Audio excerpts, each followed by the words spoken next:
Chapitre 46. Jésus vers Gadara. Jésus est déjà dans la région de l'autre rive du Jourdain, et d'après ce que je comprends, cette ville que l'on voit en haut d'une colline, c'est Gadara.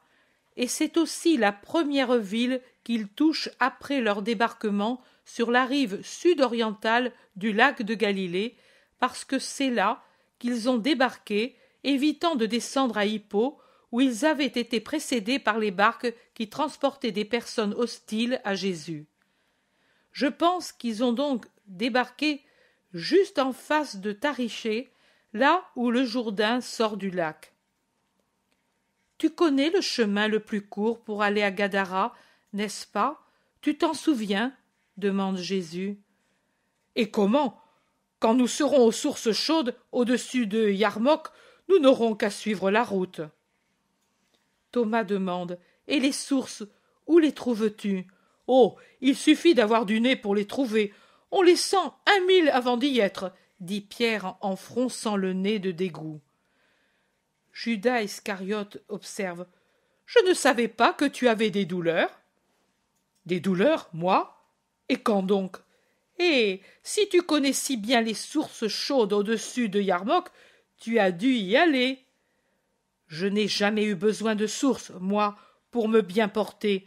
Les poisons des eaux sont sortis de moi avec les sueurs de mon honnête travail, et du reste, ayant connu le travail plutôt que le plaisir, des poisons, il en est entré très peu en moi. » Judas fâché dit. « La remarque est pour moi, n'est-ce pas? Bien sûr, je suis coupable de tout. »« Mais qui t'a mordu?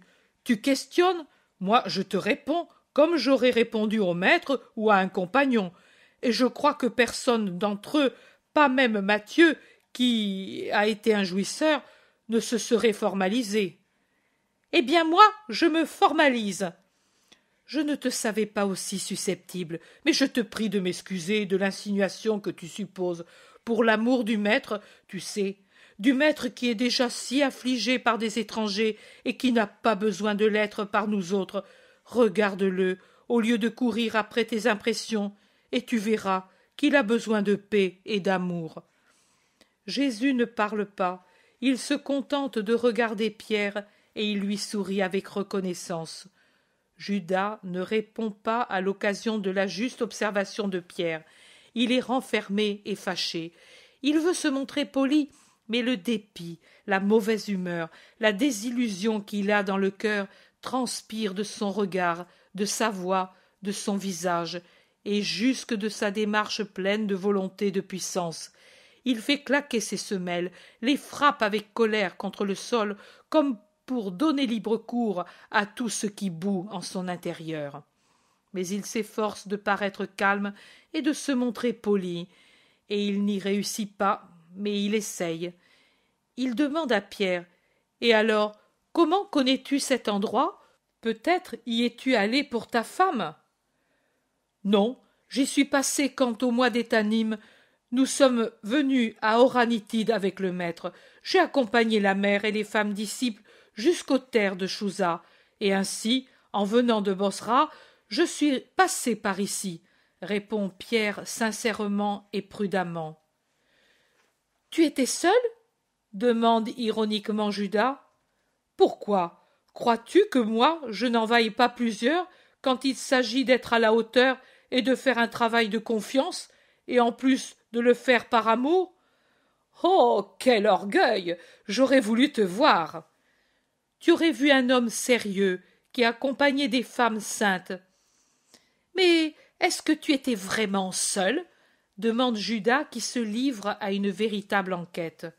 « J'étais avec les frères du Seigneur. »« Ah, voilà, les aveux commencent. Et tu commences à me porter sur les nerfs. Peut-on savoir ce que tu as? » Le Thaddée dit. « C'est vrai, c'est honteux. » Jacques de Zébédée renchérit. « Et il est temps d'en finir. »« Il ne t'est pas permis de te moquer de Simon, » dit Barthélemy sur un ton de reproche. « Et tu devrais te souvenir qu'il est notre chef à tous, » dit pour finir le zélote. Jésus ne parle pas. « Oh, moi, je ne me moque de personne, je n'ai rien, mais cela m'amuse de le taquiner un peu. » Jude, vraiment fâché, dit « Ce n'est pas vrai, tu mens, tu poses des questions astucieuses parce que tu veux arriver à établir quelque chose. Celui qui est sournois croit tout le monde comme lui. Ici, il n'y a pas de secret. Nous y étions tous, nous avons tous fait la même chose, ce qu'avait ordonné le maître, et il n'y a rien d'autre. Comprends-tu » Jésus dit sévèrement « Silence, vous êtes comme des femmes qui se querellent, vous avez tous tort, et j'ai honte de vous. » Il se fait un silence profond pendant qu'ils vont vers la ville sur la colline. Thomas rompt le silence en disant « Quelle puanteur !» Ce sont les sources, ceci est le Yarmouk et ses constructions, ce sont les thermes des Romains. Plus loin, il y a une belle route toute pavée qui va à Gadara. Les Romains veulent voyager dans de bonnes conditions. Gadara est une belle ville, dit Pierre. Matthieu bougonne entre ses dents. Elle sera encore plus belle parce qu'ici nous ne trouverons pas certains êtres, du moins en grand nombre. Il passe le pont sur le fleuve en respirant les odeurs désagréables des eaux sulfureuses. Ils rasent les thermes en passant entre les véhicules romains et prennent une belle route qui a des pavés très larges et qui conduit à la ville en haut de la colline, superbe dans son enceinte. Jean s'approche du maître. « Est-ce vrai qu'à l'emplacement de ces eaux on a précipité autrefois un condamné dans les entrailles du sol ? Ma mère nous le disait quand nous étions petits, pour nous faire comprendre que l'on ne doit pas pécher, sinon l'enfer s'ouvre sous les pieds de celui qui est maudit de Dieu et l'engloutit. Et ensuite, pour le rappeler, et comme avertissement, il reste des fissures par lesquelles sortent ces odeurs, cette chaleur et ces eaux infernales. J'aurais peur de m'y baigner. » Jésus lui répond « Peur de quoi, mon enfant ? Tu n'en serais pas corrompu. Il est plus facile d'être corrompu par les hommes qui ont en eux l'enfer d'où émanent puanteurs et poisons, mais ne se corrompent que ceux qui ont tendance à l'être d'eux-mêmes. Pourrais-je en être corrompu, moi ? Non, même si tu étais dans une troupe de démons, non. Pourquoi ? Qu'a-t-il de différent des autres, lui ? Demande tout de suite Judas de Kériote. Il a qu'il est pur à tout point de vue, et que par conséquent il voit Dieu, répond Jésus. Et Judas rit malignement. Jean revient à sa question. Alors, ce ne sont pas des bouches de l'enfer, ces sources ? Non, au contraire, ce sont de bonnes choses mises là par le Créateur pour ses enfants. L'enfer n'est pas renfermé dans la terre. Il est sur la terre, Jean, dans le cœur des hommes, et il se complète ailleurs. Iscariote demande « Mais l'enfer existe-t-il réellement ?» « Mais que dis-tu » demandent ses compagnons scandalisés. « Je dis, existe-t-il vraiment ? Moi, je n'y crois pas, et je ne suis pas le seul. »« Païen !» crie-t-il avec horreur. « Non, Israélites, nous sommes nombreux en Israël à ne pas croire à cette blague. Mais alors, comment fais-tu pour croire au paradis et à la justice de Dieu ? Où mets-tu les pécheurs ? Comment expliques-tu Satan ? crient-ils nombreux. Je dis ce que je pense. On m'a reproché tout à l'heure d'être un menteur. Je vous montre que je suis sincère, même si vous en êtes scandalisés, et si cela me rend odieux à vos yeux. Du reste, je ne suis pas le seul en Israël. Depuis que Israël a fait des progrès dans le domaine de la science par ses relations avec les hellénistes et les Romains, qui soient de cet avis. Et le maître, le seul dont je respecte le jugement, ne peut le reprocher ni à moi, ni à Israël, lui qui protège les Grecs et les Romains et en est ouvertement l'ami. Moi, je pars de ce concept philosophique, si tout est contrôlé par Dieu, tout ce qui est fait par nous est le fait de sa volonté, et par conséquent, il doit nous récompenser tous de la même façon, puisque nous ne sommes que des automates mus par lui. Nous sommes des êtres privés de volonté, Le Maître le dit aussi. La volonté du Très-Haut, la volonté du Père, voilà l'unique volonté, et elle est tellement infinie qu'elle écrase et anéantit la volonté limitée des créatures. Par conséquent, aussi bien le bien que le mal qu'il semble que nous faisons, c'est Dieu qui le fait, car c'est lui qui l'impose. Par conséquent, il ne nous punira pas du mal, et ainsi il exercera sa justice, parce que nos fautes ne sont pas volontaires, mais imposées par celui qui veut que nous les fassions, pour qu'il y ait le bien et le mal sur la terre. Celui qui est méchant sert pour l'expiation de ceux qui le sont moins, et il souffre par lui-même de ne pouvoir être considéré comme bon, et c'est ainsi qu'il expie sa part de faute. Jésus l'a dit, l'enfer est sur la terre et dans le cœur des hommes. Satan, moi, je ne le sens pas. Il n'existe pas. J'y croyais autrefois, mais depuis quelque temps, je suis sûr que tout cela, c'est de la blague. Quand on en est persuadé, on arrive à la paix. Judas débite ses théories avec un tel aplomb qu'il en coupe le souffle aux autres. Jésus se tait, et Judas le taquine. « N'ai-je pas raison, maître ?» « Non !» Et son nom est tellement sec qu'il semble une explosion. « Et pourtant, moi, Satan, je ne le sens pas, et je n'admets pas le libre arbitre, le mal. Et tous les Sadducéens sont avec moi, et avec moi il y en a beaucoup d'autres, d'Israël ou non. Non, Satan n'existe pas. » Jésus le regarde, d'un regard qui est si complexe que l'on ne peut l'analyser.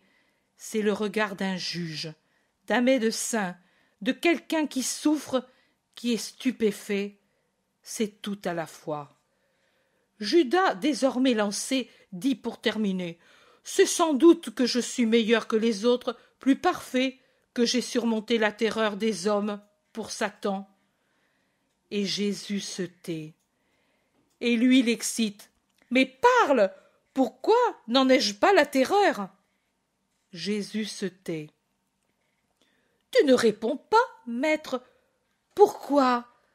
As-tu peur? » « Non, je suis la charité, et la charité retient son jugement jusqu'à ce qu'elle soit obligée de le donner. Laisse-moi, et retire-toi, dit-il enfin, parce que Judas essaye de l'embrasser, et il termine en un souffle, serré de force dans les bras du blasphémateur. « Tu m'inspires du dégoût. Satan, tu ne le vois ni ne le sens, car il n'est qu'un avec toi. Va-t'en, démon !» Judas effronté le baise et rit, comme si le maître lui avait dit en secret quelque louange. Il revient vers les autres qui se sont arrêtés abasourdis, et il leur dit « Vous voyez, j'ai su ouvrir le cœur du maître, et je le rends heureux, parce que je lui montre ma confiance, et j'en reçois une instruction. Vous, au contraire, vous n'osez jamais parler. C'est que vous êtes des orgueilleux. Oh, moi, j'apprendrai de lui plus que tous, et je pourrai parler. » Ils sont arrivés aux portes de la ville. Ils y entrent tous ensemble, car Jésus les a attendus. Mais alors qu'ils franchissent l'entrée, Jésus commande « Que mes frères et Simon aillent en avant rassembler les gens. »« Pourquoi pas moi, maître? Tu ne me donnes plus de mission? Elles ne sont plus nécessaires maintenant. Tu m'en as donné 2 de suite, et qui ont duré des mois. Et tu t'en plains, disant que je voulais t'éloigner. Maintenant tu te plains parce que je te garde auprès de moi? » Judas ne sait que répondre, et il se tait. Il va en avant avec Thomas, le zélote, Jacques de Zébédée et André. Jésus s'arrête pour laisser passer Philippe, Barthélemy, Matthieu et Jean, comme s'il voulait rester seul. Il le laisse faire. Mais le cœur affectueux de Jean, dont les yeux plusieurs fois ont eu des larmes qui y ont brillé pendant les discussions et les blasphèmes de Judas, peu après, le fait se retourner à temps pour voir que Jésus, ne se sachant pas observé dans la ruelle solitaire et assombrie par les archivoltes successifs qui la cachent, se porte les mains au front en un geste de douleur, se courbant comme quelqu'un qui souffre beaucoup. Le blond Jean quitte ses compagnons et il revient vers son maître. « Qu'as-tu, monseigneur? Tu souffres encore tant, comme quand nous t'avons trouvé à Axib. Oh, monseigneur! » « Ce n'est rien, Jean, rien. Aide-moi par ton amour, et tais-toi avec les autres, et prie pour Judas. »« Oui, maître, il est très malheureux, n'est-ce pas? Il est dans les ténèbres, et il ne sait pas qu'il s'y trouve. Il croit avoir trouvé la paix. Est-ce la paix que la sienne? Il est très malheureux, dit Jésus accablé. Ne sois pas ainsi accablé, maître. Pense au grand nombre de pécheurs endurcis dans le péché, qui sont redevenus bons. Ainsi fera Judas. Oh, tu le sauveras certainement. Cette nuit, je la passerai en prière pour lui. Je dirai au Père de faire de moi quelqu'un qui sait seulement aimer. Je ne veux plus que cela. Je songeais à donner ma vie pour toi, ou à faire briller ta puissance à travers mes œuvres. Maintenant, plus rien de cela. Je renonce à tout. Je choisis la vie la plus humble et la plus commune, et je demande au Père de donner tout ce que j'ai à Judas pour le satisfaire, et pour qu'ainsi il se tourne vers la sainteté. Seigneur, je devrais te dire des choses. Je crois savoir pourquoi Judas est ainsi. Viens cette nuit, nous prierons ensemble et nous parlerons. Et le Père m'écoutera? Il acceptera mon sacrifice? Le Père te bénira, mais tu en souffriras. Oh non, il suffit que je te voie content, et que Judas... Oui, Jean, il nous appelle. Courons. La ruelle fait place à une belle route. La route devient une artère ornée de portiques et de fontaines, et elle est ornée de places plus belles l'une que l'autre. Elle croise une artère pareille, et il y a sûrement au fond un amphithéâtre, et des gens atteints de diverses infirmités sont déjà rassemblés dans un coin des portiques en attendant le Sauveur. Pierre vient à la rencontre de Jésus. « Ils ont conservé la foi en ce que nous avons dit de toi au mois d'Étamine. Ils sont venus tout de suite. » Et moi, je vais tout de suite récompenser leur foi. Allons. Et dans le crépuscule déjà avancé qui teint les marbres de rouge, il va guérir ceux qui l'attendent avec foi, avec foi, avec foi.